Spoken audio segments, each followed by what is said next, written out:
Thank you very much. Thank you very much.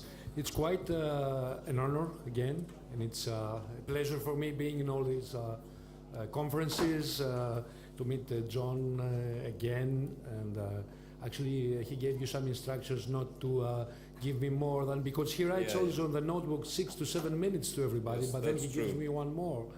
And then this is why I explained you today, because I didn't mean to have a presentation today, because it was better for me also to show up on the screen, but now it's the presentation there. I prepared that during the break with the excellent team of Nectarias, excellent team. And this is a presentation because I heard the gentleman before saying that, why invest in Greece? So we prepared a little presentation to why to invest in Greece in tourism, I mean. And also I get that assurance from Hubert before that said all investors have a great appetite. So it's more than welcome this appetite, which is of course good for our famous Greek gastronomy, of course, which is again a contributor to our tourism. So why to invest in Greece? Yes, this is a question. Firstly, because it's facts and figures say that in tourism, the tourism growth, the last, we have 33 million arrivals. The last 3 years we had more than 30% coming up from the 25 million to 33 million tourist arrivals. And yes, we have succeeded in having the extensions of the tourist season, early March to late November. It's more than 20% contribution to our GDP, tourism. It's more than 25% contributing to our employment, to the national employment. And also, it's almost 20% of the total investment that happens in the country now, but it's going to grow up in the future. And we had a vision. Everybody says that it's a miracle.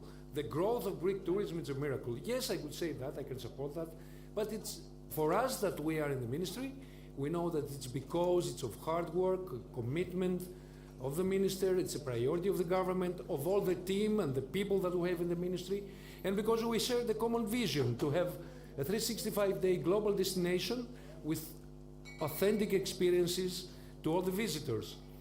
And we had a strategy, because without a strategy, as we heard before, we cannot achieve growth and development.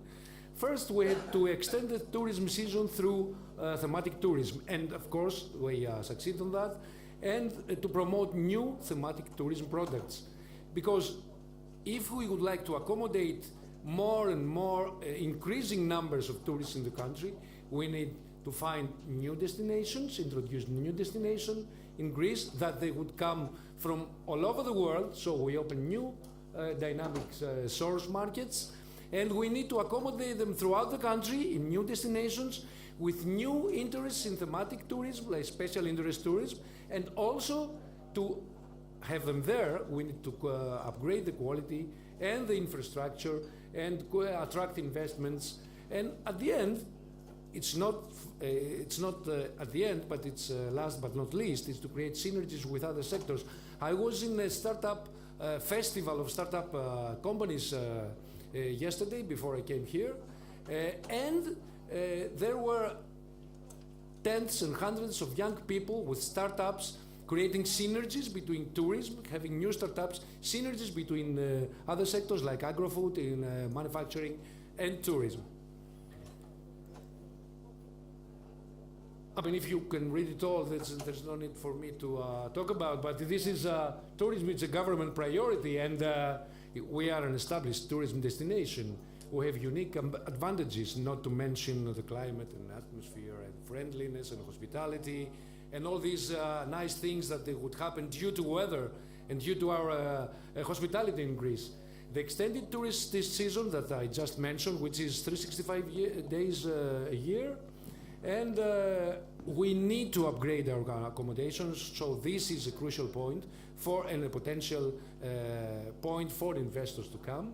We need more 4- and 5-star hotels. I would say that 4-star hotels, it's something that we miss, and it's a great interest from investors abroad to come and invest in modern 4-star hotels, especially in destinations like in Athens and Thessaloniki, city break destinations.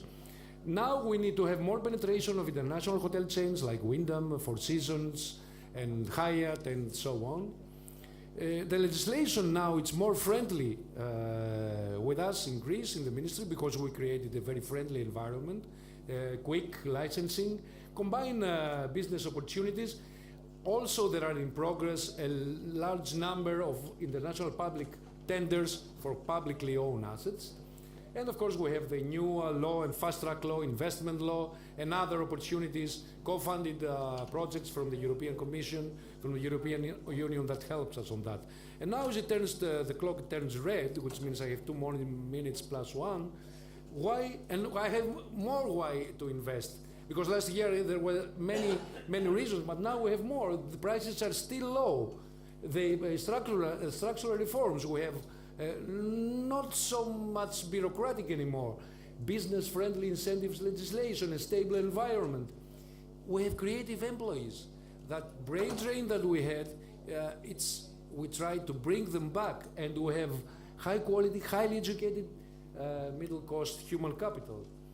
And you need, if you come, and you will come, and we believe that you will come because they are great potential, develop new infrastructure, vacation homes in the greater resorts, yachting and marinas, thematic park, sports tourism, thermal springs, wellness, privatizations of public assets, as I said before, marinas and hotels and big areas for thematic development of thematic tourism, and enhance the city break experience in new hotels, which brings us to invest in all the things I mentioned before, premium resorts, specialized tourism products, related to specific themes, gastronomy, culture and pilgrimage tourism, and sea and sun and sports and MICE and wellness, medical, and different segments. I had the chance to be in a 55 plus silver tourism conference. I don't know why they have, I'm turning 55 next year. Why do I have to have a special recognition or a special tourism package for that? But I will do what the Dutch guy did. Went to and claimed that he was 20 years earlier, so we don't need to do anything on that. And the investment law and the fast-track law has tax exemption, grants, leasing subsidy, wage cost subsidy funds, stable tax rates, possibility for tax breaks and special tax regime, granting of residence permits for executives for strategic investments. And this is 25 seconds before I end. I hope that you're a little bit convinced, right? And if you're not convinced, I will tell you a little secret that I told a couple of weeks before in Paris in a big investment forum. If you're not convinced yet, what's the weather like? It's 7 degrees here in Paris and here in Berlin. 3 weeks ago we had 25 degrees in Crete. They are going to the beach. In Athens there was 22 degrees. 100 more occupancy rate in the hotels. We cannot, if you go to Athens now, you can see people from all over the world visiting the Acropolis, visiting the museums, but on only having that authentic hospitality that only we Greeks can offer. So if you want more things to persuade you, and I can assure you there are plenty of more, because businesses are businesses, they want to make money out of it. Please come and join me at the ministry, or come and join me here, or please visit Greece and we'll discuss things more and more properly. I'm waiting for the discussion. Thank you.